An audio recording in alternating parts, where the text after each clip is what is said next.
నమస్తే.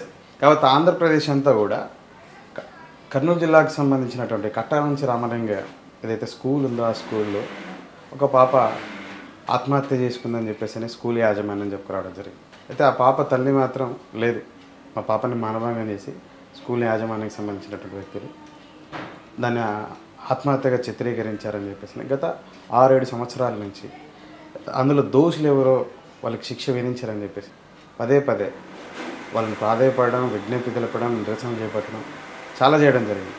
ఈ రోజుకి కూడా ఆ తల్లికి న్యాయం జరగలేదు.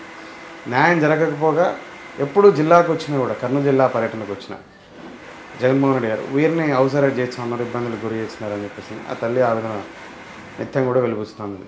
ఈరోజు వారు పార్వతీదేవి గారు మనతో పాటు సుగాలి ప్రీతి ఏదైతే ఆ ఇష్యూ ఉందో వారి మదర్ పార్వతీదేవి, అసలు ఏం జరిగింది స్కూల్లో దానికి సంబంధించిన అంశాలు వారిని అడిగి తెలుసుకునే ప్రయత్నం చేద్దాం. నమస్తే అండి. ఆ రోజు స్కూల్లో ఏం జరిగింది? మీరేమో స్కూల్ యాజమాన్య ఆ విధంగా అని చెప్పేసి అంటా ఉన్నారు, మా దగ్గర ఎవిడెన్స్ ఉన్నాయని చెప్పేసి ఉంటాను. ఎందుకని మరి కన్సిడర్ చేయలే? మీరేమో మానభంగం చేసి దాన్ని ఆత్మహత్య, వాళ్ళేమో ఆత్మహత్య చేసుకుంది పాప అని చెప్పి. ఏంటి అసలు మిస్టరీ ఏంటి అని? అసలు సుగాలి ప్రీతి నా పెద్ద కూతురు అండి. ఫస్ట్ క్లాస్ నుంచి కూడా అదే స్కూల్లో చదువుతూ ఉంది. ఇంకా 6th క్లాస్ నుంచి అక్కడ హాస్టల్లో నాకు హ్యాండిక్యాప్ అనేసి బాబుకు నాకు ఇబ్బంది అయిపోతుంది, బాగా చదువుతారు పిల్లలు అనేసి ఇద్దరిని హాస్టల్లో పెట్టడం జరిగింది. సంవత్సరానికి 80,000 ఫీజు ఒక్కొక్క. ఎంత ఉందమ్మా అమ్మాయికి పిల్లలు? నాకు ఇద్దరండి. పాప చనిపోయిన తర్వాత ఒక పాప పుట్టింది. ఫస్ట్ ఇద్దరు ఉన్నారు, పాప బాబు ఇద్దరు అక్కడే ఉన్నారు, ఇద్దరు హాస్టల్లో అక్కడే చదువుతున్నారు. సుగాలి ప్రీతి, సుగాలి ఋషి నాయక్ ఇద్దరు అక్కడే చదువుతూ ఉన్నారు. మంచి టాపర్స్, మంచిగా చదువుకుంటున్నారు. వాళ్ళని డిస్టర్బ్ చేయడం ఎందుకనేసి హాస్టల్లో పెట్టడం, కొంచెం ఖర్చు అయినా కూడా ఎక్కువైనా పెట్టడం జరిగింది. అయితే మంచిగా మార్కులు వస్తున్నాయి, 9th క్లాస్లో కూడా మంచి మార్కులు వచ్చినాయి. పాప బాగానే గ్రో అవుతున్న సమయంలో 10th క్లాస్కి వెళ్ళి 2 months అయింది. అంటే జూన్ మధ్యలో ఏమో వదిలిపెట్టాము 2017లో. ఇంకా ఆగస్టు నాకు 19 పొద్దున కాల్ వచ్చింది, 12 గంటలకు ఆ టైంలో కాల్ వచ్చింది.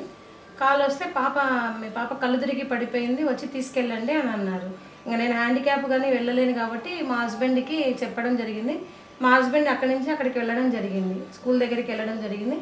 అక్కడికి వెళ్ళిన తర్వాత నేను పదే వాళ్ళకి కాల్ చేస్తూ ఉన్నాను, హరితకి, తర్వాత అక్కడ ఉన్న వాళ్ళకి కాల్ చేస్తానంటే డైరెక్ట్గా వార్డను ఎవరైతే హరిత ఉన్నారో గర్ల్స్ వార్డను, ఆమె ఫోను సిఐ మహేశ్వర్ రెడ్డి గారు తాలూకా ఎస్హెచ్ఓ గారు అప్పట్లో, ఆయన ఫోన్ ఎత్తి చెప్పడం జరిగింది, ఇట్లా మీ అమ్మాయి ఫ్యాన్కి ఊరేసుకుంది అని చెప్పేలోపే నేను భయపడి ఫోన్ పక్కన పడేసి మా హస్బెండ్కి వెళ్ళిపోయాడు. నేను తర్వాత వేరే వాళ్ళ కార్ తీసుకొని వెళ్ళడం జరిగింది. అక్కడికి వెళ్ళలోపు అక్కడ మా ఆయనకి ఇక్కడ డైరెక్ట్గా అమ్మాయిని ఫ్యాన్కి ఏదైతే హ్యాంగింగ్ పొజిషన్లో ఉందో ఇట్లనే స్ట్రక్చర్ చూపించడం జరిగింది. స్కూల్ వాళ్ళు చూపించడం జరిగింది. నేను హ్యాండిక్యాప్ కాబట్టి నేను పైకి అయితే వెళ్ళలేదు, మా హస్బెండ్ వెళ్ళారు. వెళ్ళేలోపు పాపని ఈ పొజిషన్లో అక్కడ చూపించడం జరిగింది. నన్ను ఇదిగోండి, మాకంటే ముందే పోలీస్ వాళ్ళు ఒక 2 వ్యాన్లు వెళ్ళడం జరిగింది అక్కడికి. మాకంటే ముందే 2 వ్యాన్లు వెళ్ళేసరికి మీ పాప అలా ఊరేసుకొని ఉందా? ఇలా చూపించారు. చూపించారంటే అంటే ఇట్లానే ఉంది, ఇలా చూసారు మా హస్బెండ్. ఇదండి ఇలా చూసారు.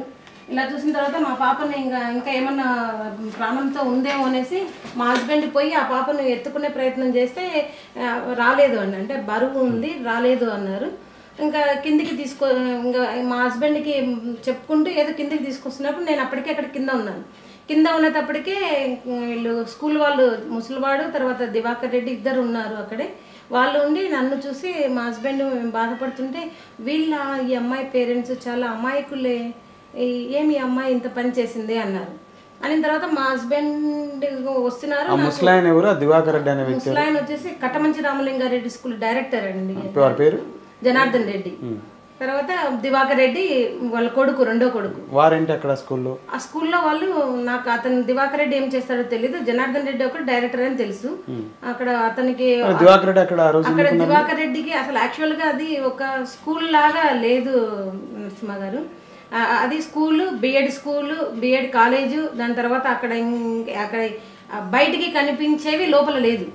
బయటకు మాత్రం ఒక పెద్దగా అట్లా కనిపించినా, సెక్యూరిటీగా కనిపించినా కూడా లోపలంతా కూడా విలాసవంతమైన బెడ్రూమ్స్ అవన్నీ నేనేం చెప్పినవి కాదు. కానీ ఏదండి ఇక్కడ 3 మెన్ కమిటీ వాళ్ళు 5 మెన్ కమిటీ కలెక్టర్ గారు పాప చనిపోయిన తర్వాత వేసినప్పుడు అక్కడ సీక్రెట్ బెడ్రూమ్స్ అనేవి బయటపడ్డాయి. అమ్మాయి డార్మెంట్లో ఎవరికి తెలియని సీక్రెట్ బెడ్రూమ్స్, ఈవెన్ పేరెంట్స్ కూడా తెలియదు. ఈవెన్ మాకు కూడా అక్కడ మేము ఎంతసేపు ఉన్నా అక్కడ డార్మెంటరీ అనుకున్నా కానీ ఆ డార్మెంటరీలో ఇప్పుడు ఇట్లా వాళ్ళ ఇంట్లోంచి ఇది బెడ్రూమ్లోకి సీక్రెట్ బెడ్రూమ్ అనేది బయటపడింది. ఆ రోజు అప్పటి వరకు తెలియదు ఎవరు. మీరు పాపని హాస్టల్లో అక్కడ జాయిన్ చేయించారని చెప్పేసి అన్నారు. అంటే అప్పుడు తన రూమ్ షేరింగ్ ఎంతమందితో ఉండింది? ఇంకోటి ఆ స్కూలే మీరు ఎందుకు సెలెక్ట్ చేసుకున్నారంటే? అంటే స్టార్టింగ్ నుంచి చిన్నప్పటి నుంచి 1వ తరగతి నుంచి అంటే మీ ఇంటికి దగ్గరలో ఉండడం కారణం చేత, లేకపోతే ఆ స్కూలు జిల్లాలోనే బాగా ఫేమస్ అని విన్నాను. అప్పట్లో జిల్లాలో ఫేమస్ ఆ స్కూల్ మాంటెసరీ స్కూల్ 2 ఉన్నాయి. మాకు అక్కడ దగ్గరగా ఉండింది. కట్టమంచి అక్కడ SBI మెయిన్ బ్రాంచ్ దగ్గర ఉండింది. అక్కడ పెట్టాం పాపని బాబుని, ఇద్దరిని, పాప బాబు. దాని తర్వాత ఏమంటారు, నాకు ఎక్కువ హ్యాండిక్యాప్ ఉండడం వల్ల ఇంట్లో చదువుకోవడం ఇబ్బంది అవుతుందని మేమిద్దరం ఎక్కడంటే అక్కడికి వెళ్తాం, అందులో మెచ్యూర్ అయిన పిల్లలు ఉండకూడదు అనేసి అదే ఉద్దేశంతో హాస్టల్ అయితే సెక్యూరిటీగా ఉంటుంది కదా అని మా పనికి భారం అంటే ఎక్కువ డబ్బులైనా కూడా అక్కడ పెట్టడం జరిగింది. ఎంత అండి ఫీజు? ఎంత? 80,000 per year. పాపకి బాబుకి 70,000. ఇప్పుడు ఎన్నో క్లాసు? ఫస్ట్ క్లాస్ నుంచి అక్కడే చదువుతున్నారు. 6th క్లాస్ నుంచి హాస్టల్. 80,000 అనేది పేమెంట్ 6th క్లాస్ కి నుంచి 10th క్లాస్. ఈ ఇన్సిడెంట్ ఎన్నో క్లాస్లో జరిగింది? 10th క్లాస్లో జరిగింది. ఇప్పుడు మీరు ఏదైతే చెప్తా ఉన్నారో అక్కడ సీక్రెట్ రూమ్స్ ఉన్నాయి, లగ్జరీగా ఉన్నాయని చెప్పేసి అన్నారు. మీరు ఎప్పుడైనా గమనించలేదా పాప ఉన్నటువంటి రూమ్? నాకే కాదండి, ఏ తల్లిదండ్రులకు తెలియదు. ఏ తల్లిదండ్రులు కూడా ఇప్పుడు మీరు ఉన్నారు, ఇదిగోండి ఇదే ఉంది. నేను హ్యాండిక్యాప్ కాబట్టి అంత పైకి వెళ్ళలేదులేండి ఎప్పుడే, కానీ పాప సెకండ్ ఫ్లోర్ లో ఉండేది. ఇక్కడ చూస్తుంటే మీకు ఇక్కడ కిచెన్ హాల్ అని రాశారు, డైనింగ్ హాల్ అని. డైనింగ్ హాలే ఉంది, కానీ డైనింగ్ హాల్ దగ్గర ఉన్న ఇది సీక్రెట్ బెడ్రూమ్. కానీ ఏ పేరెంట్కి కూడా డౌట్ లేదు, ఎందుకంటే అదంతా కలిసి ఉంది.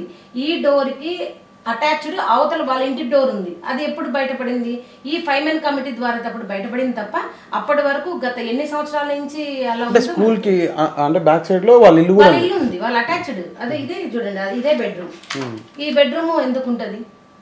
ఇప్పుడు అమ్మాయిల డార్మెంట్ మెయిన్ ఏమంటే ఇక్కడ కింద గ్రౌండ్ ఫ్లోర్ లో టాయిలెట్స్ ఉన్నాయి, 3rd ఫ్లోర్లో టాయిలెట్స్ ఉన్నాయి. అంటే కింద ఫ్లోర్లో వచ్చిన అమ్మాయిలను వాళ్ళు ఏమైనా చేయడానికి ఆస్కారమే కదా. అది ఏ తల్లి, నాకే కాదు, నేను కేసు పెట్టి నేను 5 మెన్ కమిటీ వాళ్ళు బయట తీసిన తర్వాత కూడా నాకు కూడా ఈ సీక్రెట్ అనేది తెలియదు. అందరికీ అట్లా మబ్బే పెట్టారు వాళ్ళు. అంటే పైకి పెద్ద స్కూల్ పేరు పెట్టుకొని విద్యాలయం అంటే దేవాలయం అని పెట్టుకొని వెనకలంతా ఇలాంటి పనులే చేశారు. నా కూతురే కాదు, అక్కడ చాలా మంది అమ్మాయిలకి ఇలా జరిగింది. అవన్నీ బయటికి రావడానికి నేను స్కూల్ ఎప్పటి నుంచి నడుస్తుందండి? 35 years నుంచి నడుస్తుంది. అంతకుముందు ఎప్పుడు లేనటువంటి అలిగేషన్ పార్వతీదేవి గారే ఇచ్చినారని చెప్పేసి అన్నట్టు వాళ్ళ సైడ్ నుంచి వారు దీనికి ఎందుకోసారు? అవును, నాకు ఇప్పుడు మీరు అంటా ఉన్నారు అక్కడ అవన్నీ జరుగుతున్నాయని చెప్పేసి. మీ పాప ఎప్పుడైతే జాయిన్ చేయించారో అప్పుడు కాదు, అది ఎప్పటి నుంచో ఉంది. అంతకుముందు తల్లిదండ్రులు కానీ ఇన్సిడెంట్ అయిన తర్వాత కానీ ఒక్కరు కూడా చెప్పలేదని చెప్పేసి. అది దానికి ఒకటి నయానా భయానా అని ఏవో కొన్ని సామెతలు ఉంటాయి. ఫస్ట్గా మనం కేసు పెట్టినప్పుడు కూడా వాళ్ళు నన్ను ఫస్ట్ ఏమన్నారు, అయ్యో ఇలా అమ్మాయికులే, ఇలాంటి వాళ్ళకే ఇలా జరిగింది అని అనడం స్టార్ట్ చేసిన తర్వాత మా అమ్మాయికి పోస్ట్ మార్టం జరిగింది. పోస్ట్ మార్టం జరిగిన మరుసటి పోస్ట్ మార్టం జరిగి భూస్థాపితం చేసి వచ్చిన రోజే మా ఇంటికి మా లీడర్స్ని పంపించారు. ఇలా కాంప్రమైజ్ కావాలి మీరు, ఎందుకంటే రేపు మీకు చెడ్డ పేరు తీసుకొస్తారు, చెప్తారు వాళ్ళు బయటికి, ఏమేమో నెగిటివ్గా వస్తాయి, పాప పేరు వస్తుంది అని ఎన్నో చెప్పారు. అంటే అక్కడ ఫస్ట్ నయాన అయిపోయింది, అంటే అమ్మ బుజ్జగించడం అయిపోయింది. నెక్స్ట్ డబ్బు చూపించారు, తర్వాత నెక్స్ట్ మా ఇంట్లో దొంగతనం. దగ్గరికి ఎవరు వచ్చారు మీకు సంబంధించిన లీడర్లు అన్నారు? మా క్యాస్ట్ కి సంబంధించిన లీడర్ అయితే అవసరం లేదు, ఎందుకంటే వాళ్ళకి మనసాకి తెలుసు. వాళ్ళకి ఇళ్ళలో కొడుతుళ్ళు ఉన్నారు, వాళ్ళకు కూడా జరగకూడదని నేను ఈ పోరాటం చేస్తున్నా. పేర్లు చెప్పాల్సిన అవసరం అయితే లేదు. వాళ్ళిద్దరు అయిపోయింది, డబ్బు చూపించారు, దొంగతనం చేపించారు, ఇంట్లో మొత్తం ధ్వంసం చేశారు. తర్వాత మాకు భయపెట్టాలని చేశారు, నా క్యారెక్టర్ అసైన్ చేశారు. ఇవన్నిటి కూడా భయపడి నాకు ఒకటి ఏమంటే, మేము ఆ పాప మీద చాలా కలలు పెట్టుకున్నాం. ఎందుకంటే ఆ పాప మంచిగా చదివేది, ఆ అమ్మాయి హ్యాండ్ రైటింగ్ చూస్తే కూడా మీరు చాలా మంచి అమ్మాయిని కోల్పోయినారంటారు, అంత ఇంటెలిజెంట్. ఆ అమ్మాయి ఒక IAS ఆఫీసర్ అయ్యి మమ్మల్ని పోషించుకుంటేసి వాళ్ళ ప్రతి పేరెంట్స్ అంటే అనిపించుకుంటాం అనేసి అంత కష్టపడినప్పుడు ఆ పిల్లలు అలా చేసినారని నేను చెప్పట్లేదు. నేను అసలు ఆ స్కూల్ మీద ఎప్పుడే కానీ నింద వేయలేదు. నింద వేసిన దానైతే నేను అసలు స్కూల్కి పంపించను కదా పిల్లల్ని. యాజ్ ఎ మదర్గా మీరు ఆలోచించండి, ఫాదర్ మదర్గా మేము ఎవరు పంపించరు. కానీ పోస్ట్ మార్టం అబద్ధం చెప్తుందా చెప్పండి? పోస్ట్ మార్టం రిపోర్ట్ అబద్ధం చెప్తుందా? ఏం చెప్పిందండి పోస్ట్ మార్టం రిపోర్ట్ లో రీసెంట్ సెక్సువల్ ఇంటర్కోర్స్ జరిగింది, అది కూడా యూట్రస్ నిండా ఒక ఫ్లూయిడ్ ఉంది. ఆ ఫ్లూయిడ్ ఏంటని పెథాలజీ డిపార్ట్మెంట్ పంపిస్తే అది హ్యూమన్ సెమెన్ అని వచ్చింది. మరి ఏంటి చెప్పండి దాని అర్థం? ఇందులో మీరు ప్రధానంగా ఆరోపణ చేసినది ఏంటంటే యాజమాన్యానికి సంబంధించిన వ్యక్తులే ఉన్నారని చెప్పేసి. వాళ్ళని ఎలా చెప్తా ఉన్నారు మీరు? ఎలా చెప్తామండి చెప్పండి? అది కస్టోడియల్ రేప్ కింద తీసుకోవాలి ఈ కేసుని. ఎందుకంటే ఆ అమ్మాయి సేఫ్గా ఉంటుందని మనము ఒక ప్లేస్లో అమ్మాయిని 80,000 ఫీజు కట్టి మరి నేను చదివిస్తున్నాను. మరి అది చదివిస్తున్నప్పుడు వేరే వాళ్ళు వెళ్ళి బలవంతంగా చేసి రేప్ చేసి రాగలరా చెప్పండి? ఇప్పుడు అంత కాంపౌండ్స్ వదిలేసి అంత ఏమంటారు వాళ్ళ సెక్యూరిటీ వదిలేసి సెక్యూరిటీకి భయపడకుండా వెళ్ళి రేప్ చేసి అదే ఒక్కరు కాదు 2-3 రేప్ చేసి వచ్చేంత ఉందా వాళ్ళకి? ఒకవేళ ఉంటే కూడా వాళ్ళదే బాధ్యత కదా, కస్టోడియల్ డెత్ కదా అది. వాళ్ళు ఈ పాటికి వాళ్ళు కాకుండా వేరే వాళ్ళు అంటే ఈ పాటికి ఈజీగా ఇదిగో ఈ వాచ్మెనో ఇదిగో ఈ మిల్క్ మ్యానో ఇదిగో ఈ వీళ్ళు చేస్తున్నారు మాకు కూడా తెలియదు అనేసి మాకు సానుభూతిగా ఉండేవాళ్ళు. కానీ కాదు అక్కడ జరుగుతున్నది. అక్కడ బయటికి దేవాలయము లోపలంతా ఇలా అమ్మాయిలు చేస్తున్నారు. అదే నేను ఇందాక చెప్పినట్లు గతంలో కానీ ఇప్పుడు కానీ ఈ ఆరోపణలు మళ్ళీ ఎవ్వరు కూడా ఎందుకు చేయలేదు. ఒక్క పార్వతీ గారే నయానా భయానా డబ్బు ఆశ చూపించిన భయపెట్టిన క్యారెక్టర్ అసోసియేషన్ ఇంటి మీదకి వచ్చి దాడి చేసిన లొంగకోకుండా ముందుకు వెళ్తాను. మరి మీరు అదే నిజమైతే ఇంకా ఎవరైనా మీ సంఘటన జరిగినప్పుడన్నా బయటికి రావాలి కదా. ఇది జరగడం అనేది అసలు యాక్చువల్గా వచ్చేసి అక్కడ పెద్ద వాళ్ళకి వాళ్ళ ఫ్రెండ్స్కి అమ్మాయిలను టార్గెట్ చేసి నాట్ ఓన్లీ చిన్నపిల్లలు ఓన్లీ 10th క్లాస్ వాళ్ళ టార్గెట్. ఎందుకంటే 10th క్లాస్ అయిపోతానే వాళ్ళు ఇంక వెళ్ళిపోతారు, దాని తర్వాత సమస్య అనేది రాదు.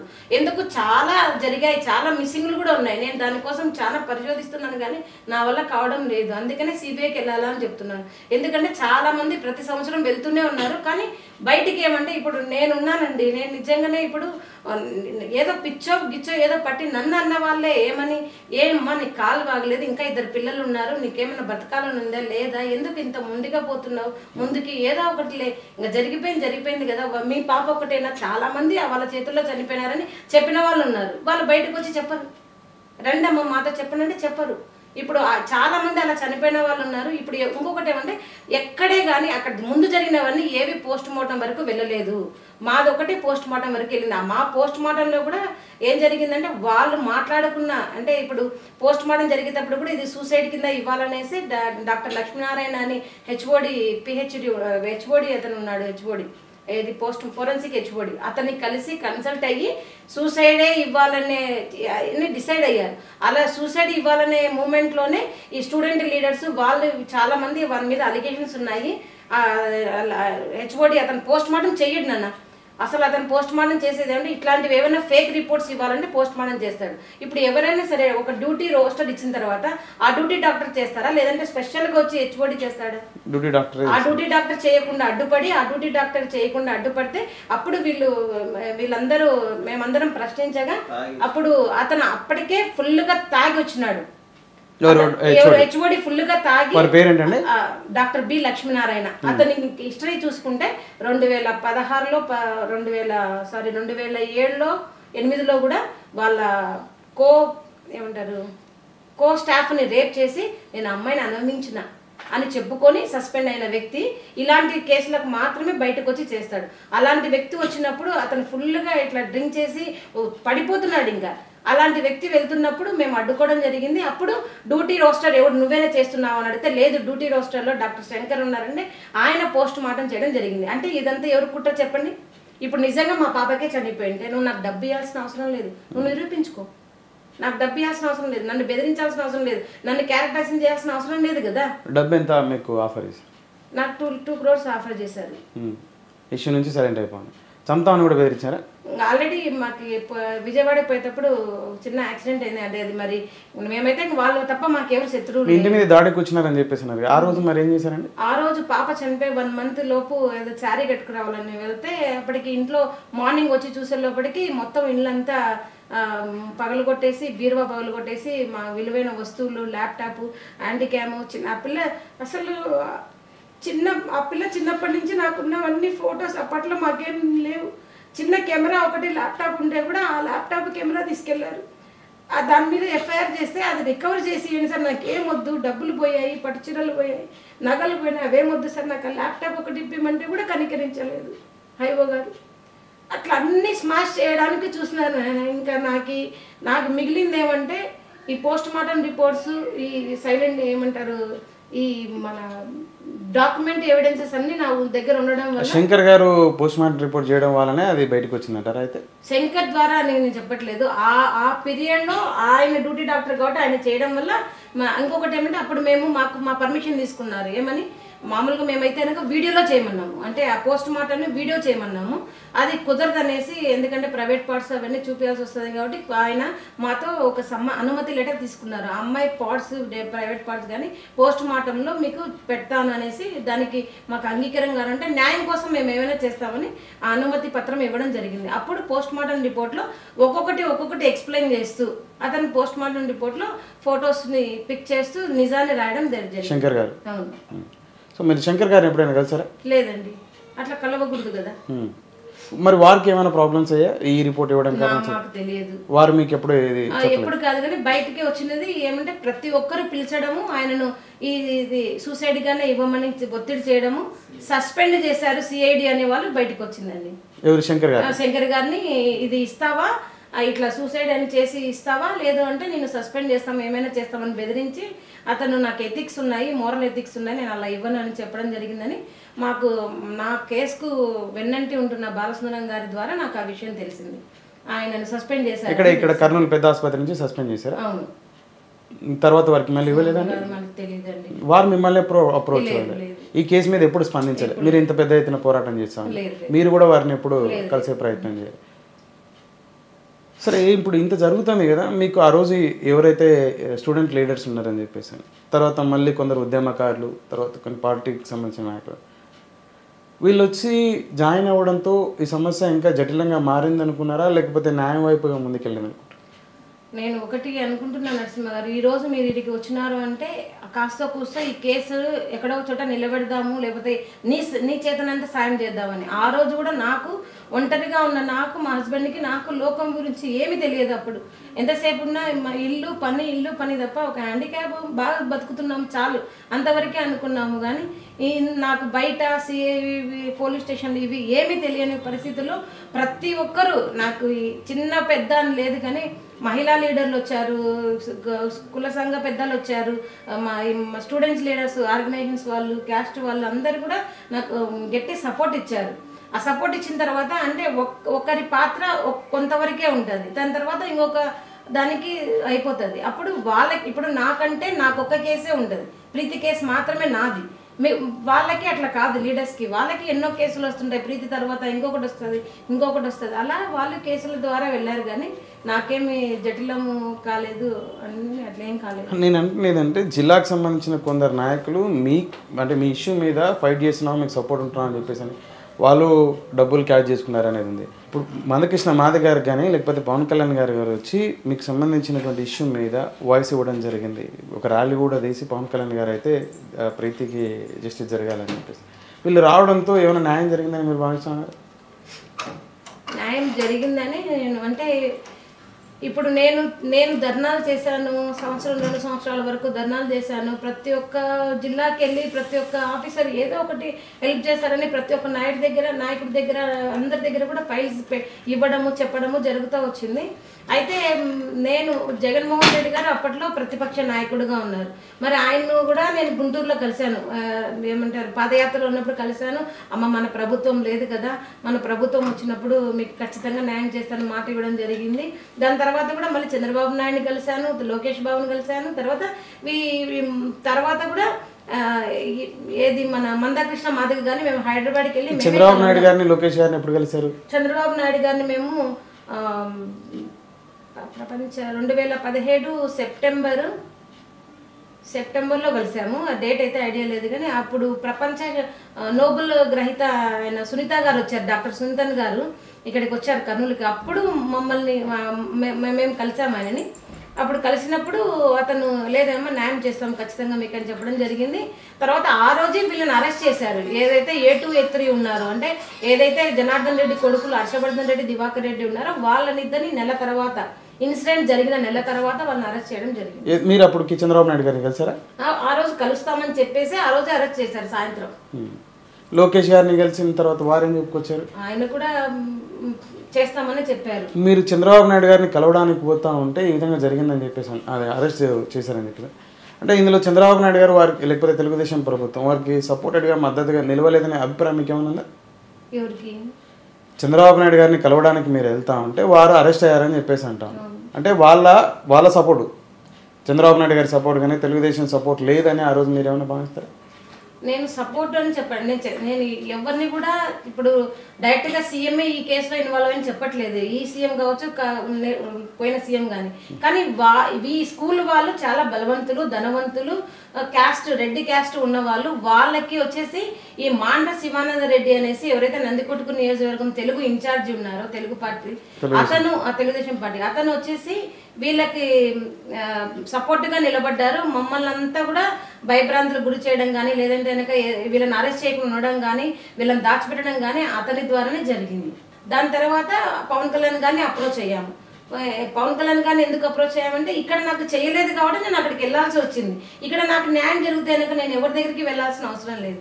2019లో ఆయన కలవడం జరిగింది. ఆయన అప్పటికి చంద్రబాబు నాయుడు గారిని, లోకేష్ గారిని, తెలుగుదేశానికి సంబంధించిన ముఖ్య నాయకులను కలిశారు. నాటి ప్రతిపక్ష నాయకుడు, తర్వాత జగన్మోహన్ రెడ్డి ముఖ్యమంత్రి గారిని కలిశారు, తర్వాత ఉద్యమ నాయకుల్ని కలిశారు. వీళ్ళు ఎవరితో కావట్లేదు, సో పవన్ కళ్యాణ్ గారిని కలిసి ఏమైనా న్యాయం జరుగుతుందని ఆశతో వేరు. అంటే వీళ్ళు ఎవరితో కావట్లేదని కాదు, కానీ వాళ్ళు చేసిన సాయానికి ఇంకా ఆయన ఏమైనా చేయగలరేమో అని వెళ్ళడం జరిగింది. అప్పటికే ఆయన ఓడిపోయి కూర్చో ఉన్నారు. అతనికి చెప్పడం జరిగింది, అన్న నా పాపకు ఒక్కటే కాదన్న, అక్కడ చాలా మందికి జరుగుతూ ఉంది అన్యాయము. ఆ పిల్లకి ఒక్కదానికి, ఆ పిల్ల నేను ఇప్పుడు చేసే పోరాటం వల్ల ఆ పాప ఏమీ తిరిగి లేచి అమ్మ అని పిలవదు. కాకపోతే వాళ్ళ క్షోభ నేను భరించలేను. చిన్న పిల్లల మీద అత్యాచారం అనేది చాలా బాధాకరం అని ఆయన చెప్పడం జరిగింది. ఆయన అప్పటి నుంచి ఈ రోజు వరకు కూడా పవన్ కళ్యాణ్ గారు ఆయనకి ఎన్ని బెదిరింపులు వచ్చినాయో, ఏం చేసినారో కూడా ఏం లెక్క చేయకుండా సుగాలి ప్రీతికి న్యాయం జరగాలని నిన్నటి స్టేజ్లో కూడా ఇప్పటి వరకు కూడా మాట్లాడుతున్న ఒకే ఒక్క నాయకుడు అంటే పవన్ కళ్యాణ్ గారే. అప్పుడు పవన్ కళ్యాణ్ గారు ఏం చేశారంటే కర్నూలులో ర్యాలీ చేద్దాం, భారీ ర్యాలీ అనేసి ఫిబ్రవరిలో ఒక డేట్ ఫిక్స్ చేస్తే ఆ రోజు దాని తర్వాత ఫిబ్రవరి 18, 20, 20 తేదీ జగన్మోహన్ రెడ్డి గారు వచ్చినప్పుడు అతి కష్టం మీద దొబ్బుకుంటూ వెళ్ళి నేను కలవడం జరిగింది. అందరూ మీరు పవన్ కళ్యాణ్ కలిసినారు కదా, మీరు ఈయనను కలవకూడదు అట్లని చెప్తున్నారు. అది నేను అడిగాను, ఎందుకు అట్లా? మేము కూడా ఓట్లు వేస్తేనే కదా ఆయన సీఎం అయ్యారు, కాబట్టి మాకు కలిసే అర్హత ఉందని ఆయన దొబ్బుకుంటూ నేను, మా ఆయన బాలసుందరం గారు అనేసి ఆయన ముగ్గురం వెళ్ళి జరగడం జరిగింది.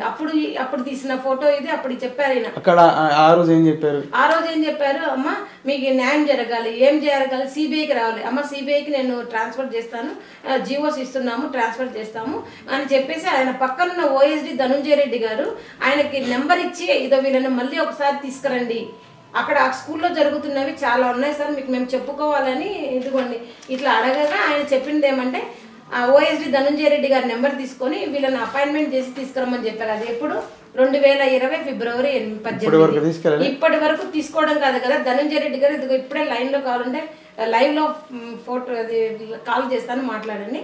ఒక్క కాల్ ఎత్తడం లేదు, మా అన్ని రిజెక్ట్ కాల్లో పెట్టారు. ఇంకొకటి ఏమంటే మీరు ఫోన్ చేస్తే మేము ఇవ్వాలి అపాయింట్మెంట్ అని మాట్లాడతారు. ఎవరన్నారు అలా? ధనుంజయ రెడ్డి గారు.